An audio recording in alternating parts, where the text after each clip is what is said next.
Le lotus du cœur, Lila et les 4 nobles vérités. Adhikawa Tanka.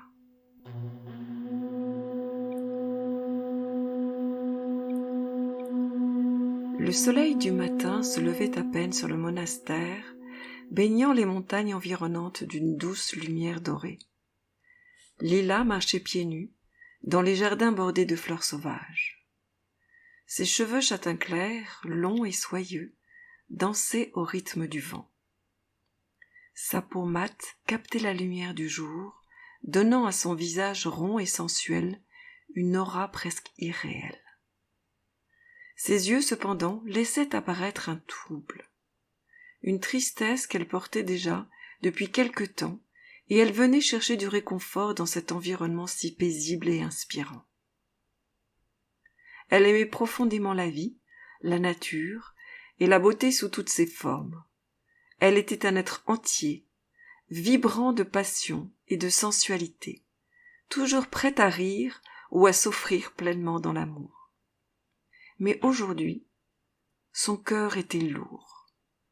Elle sentait le poids de la souffrance en elle, un nœud qui se resserrait de jour en jour. Le chant des moines semblait résonner avec quelque chose de profond en elle, éveillant des questionnements qu'elle n'avait jamais osé formuler.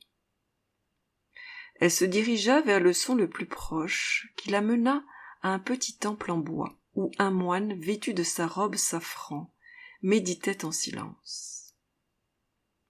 Elle entra avec discrétion.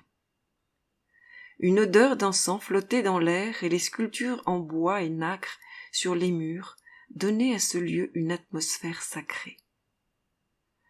Elle prit le temps de se laisser imprégner par cette ambiance vibrante de spiritualité.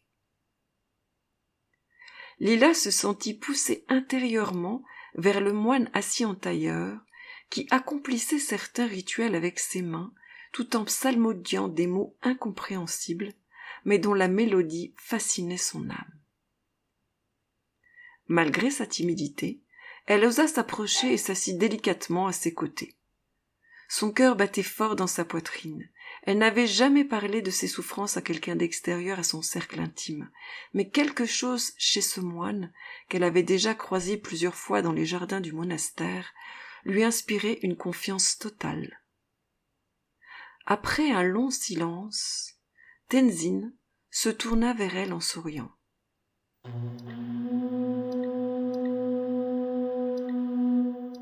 La première noble vérité, la souffrance, dukkha. Elle sourit à son tour et joignit ses mains sur son cœur en signe de respect. « Bonjour, puis-je vous poser une question ?» dit-elle en chuchotant. Tenzin hocha la tête en signe d'approbation. « Pourquoi l'amour fait tant souffrir ?» demanda-t-elle, sa voix teintée de tristesse. Le moine plissa les yeux doucement, comme s'il avait attendu cette question depuis longtemps. Un sourire apaisant se dessina sur ses lèvres. Il se leva et sortit tranquillement dans le jardin, accompagné de Lila. « L'amour peut être une source de grande joie, mais aussi de grande souffrance, » répondit-il calmement. « Ce que tu ressens est lié à ce que le Bouddha a nommé la première noble vérité. Cette noble vérité énonce que la souffrance fait partie de la vie. » Le moine, avec un ton calme et vibrant, commença à lui parler de la première noble vérité, dukkha, la réalité de la souffrance.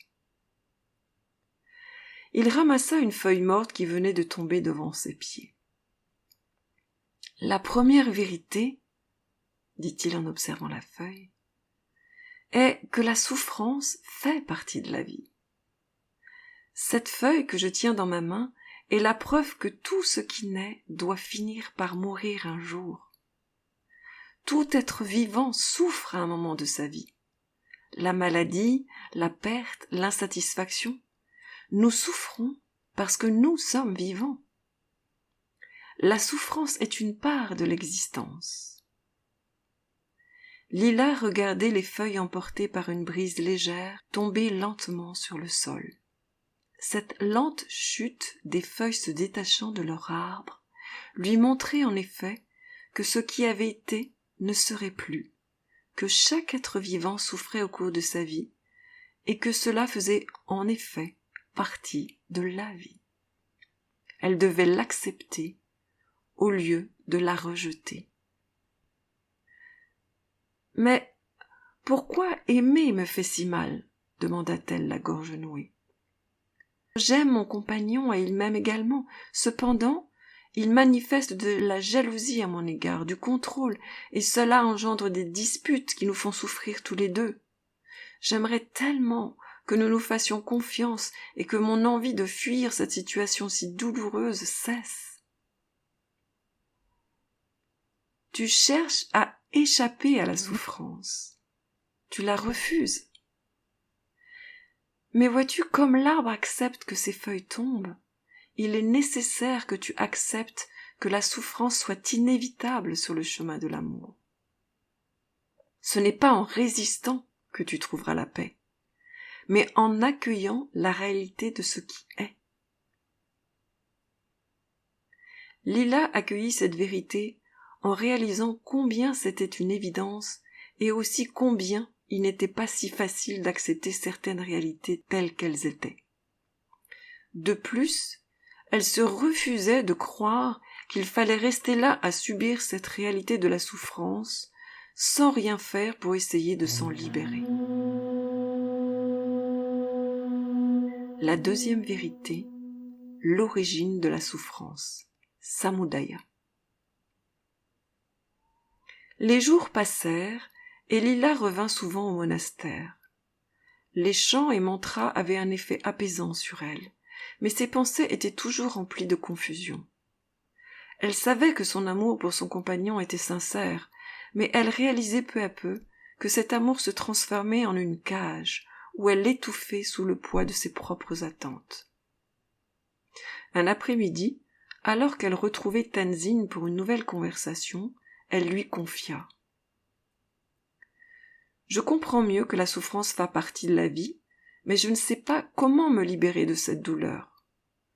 Mon cœur est partagé entre l'amour que je porte à Dylan et le désir de me retrouver moi-même. » Le moine inclina doucement la tête. « Tu es sur la voie de la compréhension, Lila. Alors voici ce que dit Samudaya, la deuxième vérité. Elle nous enseigne que la souffrance naît de l'attachement. Cet attachement à nos émotions, à nos croyances, à notre identité nous fait souffrir. Cette soif de posséder ou de sauver, ce besoin que l'autre nous comble entièrement ou qu'il va changer grâce à soi, est une illusion créée par l'ego. L'amour devient souffrance lorsque nous y plaçons nos attentes et notre besoin de validation. Lila hochait la tête, mais elle se sentait encore perdue. Mais comment puis-je cesser de vouloir être aimée en retour? Comment ne pas être blessée quand l'autre ne répond pas à mes attentes? Tenzin lui sourit avec compassion. L'amour véritable n'est pas une transaction. Il n'exige rien en retour. C'est un état d'être. Ce que tu ressens pour ton compagnon est réel, mais ce qui te fait souffrir, c'est l'attente que cet amour réponde à tous tes besoins. Tant que tu restes attaché à cette idée, la souffrance persistera. La troisième vérité, la vérité de la cessation de la souffrance, Nirodha. Peu à peu, Lila commençait à comprendre la nature de son attachement. Elle aimait son compagnon, mais elle réalisait que cet amour était devenu une forme de dépendance. Elle attendait de lui qu'il lui donne une sécurité émotionnelle qu'elle ne trouvait pas en elle-même. Et cette attente, cette peur de le perdre si elle devenait vraiment elle-même, la torturait. Elle comprenait qu'il était un miroir de son propre emprisonnement. Un matin, Après une longue méditation, elle rejoignit Tenzin près de la rivière. Son cœur était plus léger, mais elle avait encore des questions. « Je vois mieux pourquoi je souffre, mais comment puis-je me libérer de cette souffrance ?» demanda-t-elle. Il lui tendit un galet lisse, érodé par l'eau. « Ce caillou, vois-tu, a été poli par les flots, tout comme tu peux polir ton esprit.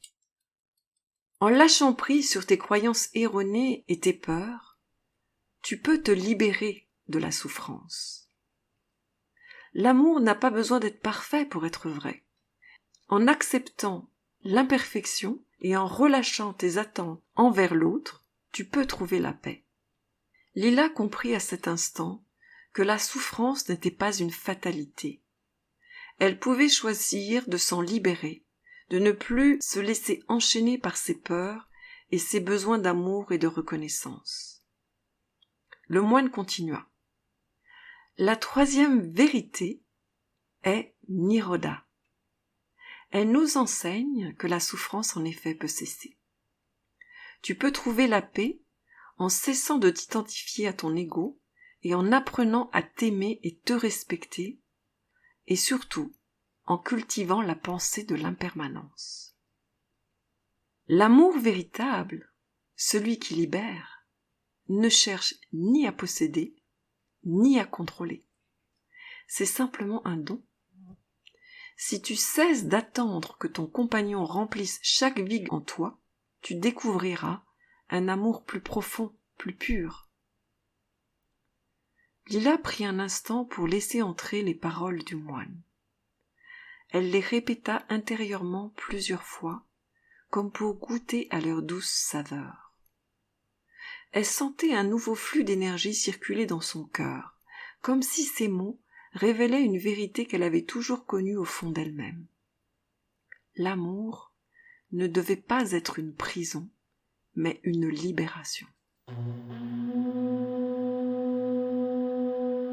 La première étape, reprit le moine, est de dissoudre les chaînes que tu t'es imposées.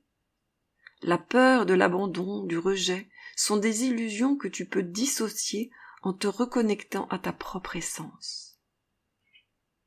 Quand tu comprends que tu es déjà complète, l'amour de l'autre n'est plus une nécessité, mais c'est une grâce, un partage.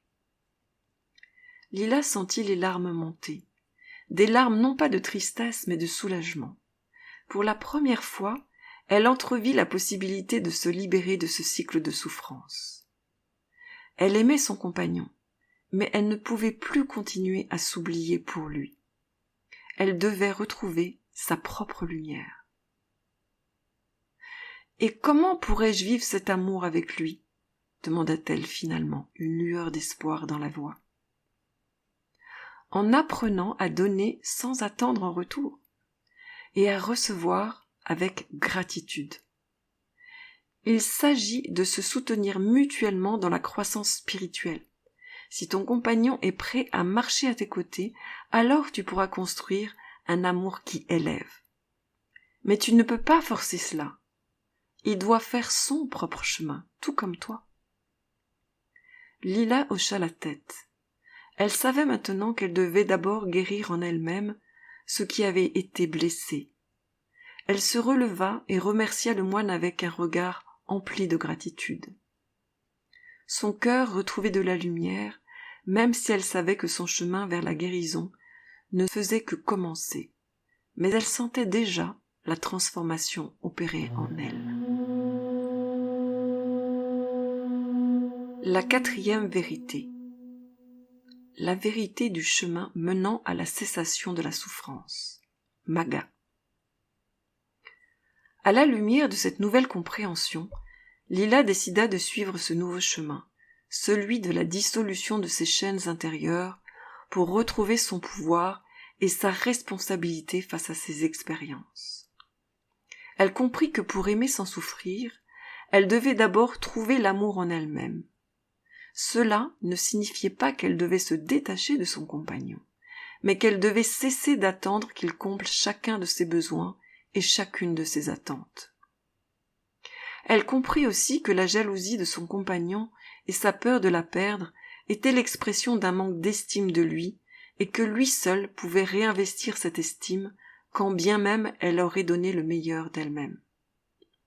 Elle avait déjà cheminé pour ajuster son positionnement, et ne vivait plus ce désespoir de ne pas se sentir accueillie ni aimée pour qui elle était vraiment. Mais elle sentait bien qu'elle restait fragile, et que certaines attitudes ou paroles de son compagnon l'affectaient encore. Elle retourna voir Tenzin une dernière fois. Il était dans le jardin et observait la mare où s'épanouissaient de magnifiques lotus. Il l'accueillit avec son sourire plein de malice et ses petits yeux pétillants de sagesse. « Comment puis-je suivre ce chemin de libération et m'épanouir avec mon compagnon ?» demanda Lila. « Regarde cette fleur de lotus. Elle pousse dans la boue, et pourtant, elle s'épanouit dans la lumière. Toi aussi, tu peux grandir et t'épanouir au-delà de la souffrance. En apprenant à aimer sans rien attendre, en acceptant ce qui est et qui tu es, tu trouveras la liberté. » Lila regardait la fleur, les yeux embués de gratitude.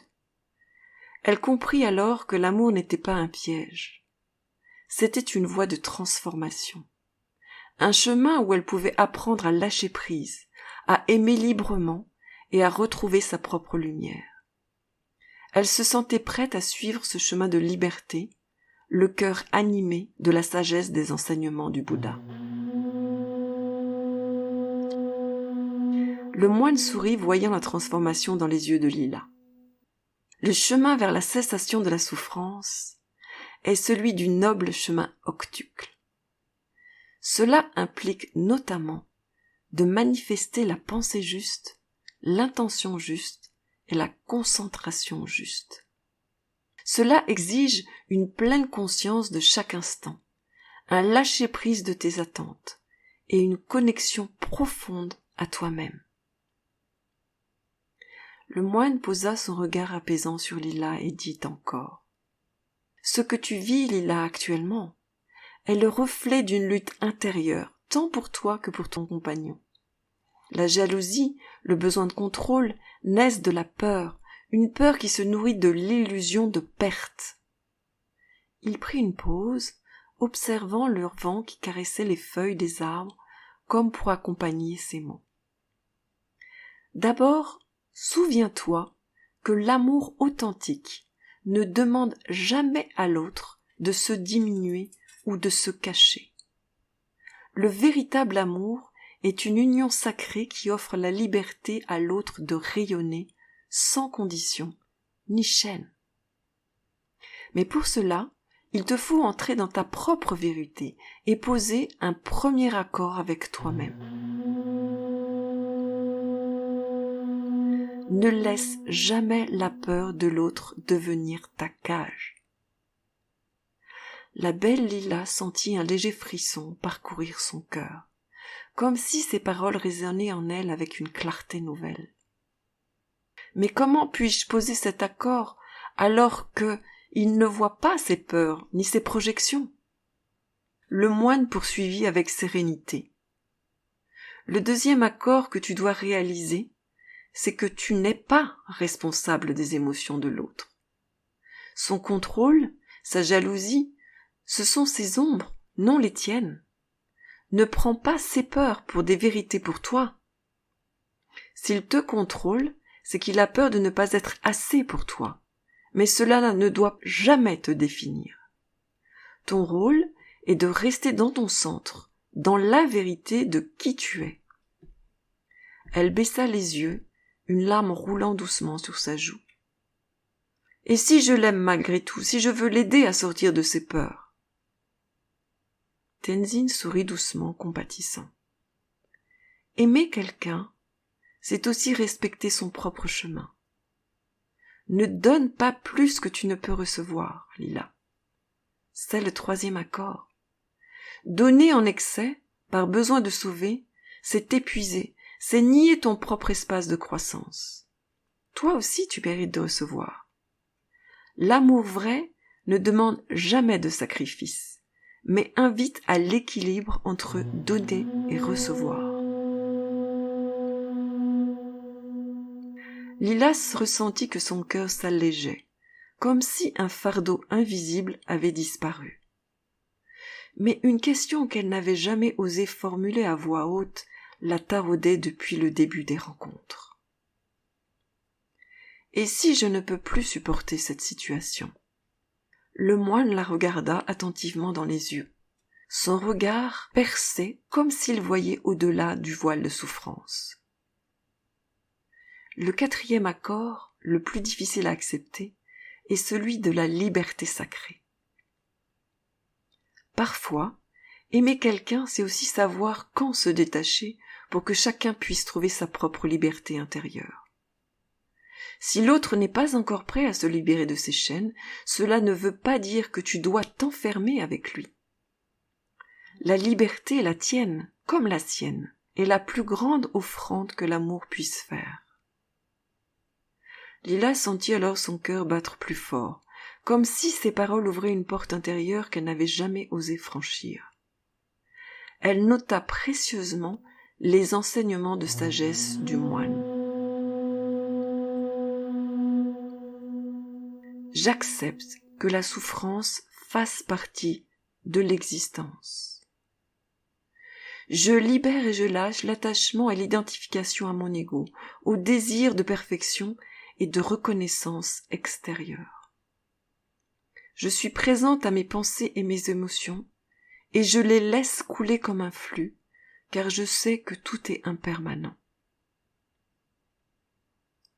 La dernière visite à Tenzin avait été très fructueuse, grâce à la clarté des accords qu'elle se devait de suivre pour retrouver sa joie et la liberté d'aimer d'amour vrai. Je ne laisserai jamais la peur de l'autre devenir ma cage. Je ne suis pas responsable des émotions des autres. Je ne donne pas plus que je ne peux recevoir. J'honore la liberté sacrée, pour moi et pour l'autre. Elle se leva, ses yeux brillaient comme jamais. Elle sentait son cœur battre joyeusement dans sa poitrine. Elle regarda Tenzin avec des larmes de gratitude dans les yeux et le remercia infiniment pour sa sagesse éclairée.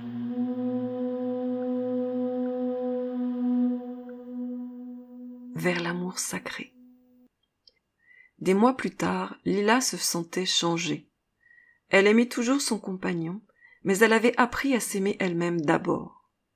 Elle faisait attention à ses pensées, pratiquait la méditation et les mantras que lui avait enseignés Tenzin. Ses yeux retrouvaient une brillance d'une autre nature. Son compagnon, de peur de la perdre, était allé lui aussi visiter le moine. Et au fil du temps, il avait retrouvé le chemin vers l'amour de soi. Leur relation, autrefois marquée par des conflits, de la jalousie et de la possessivité, avait évolué.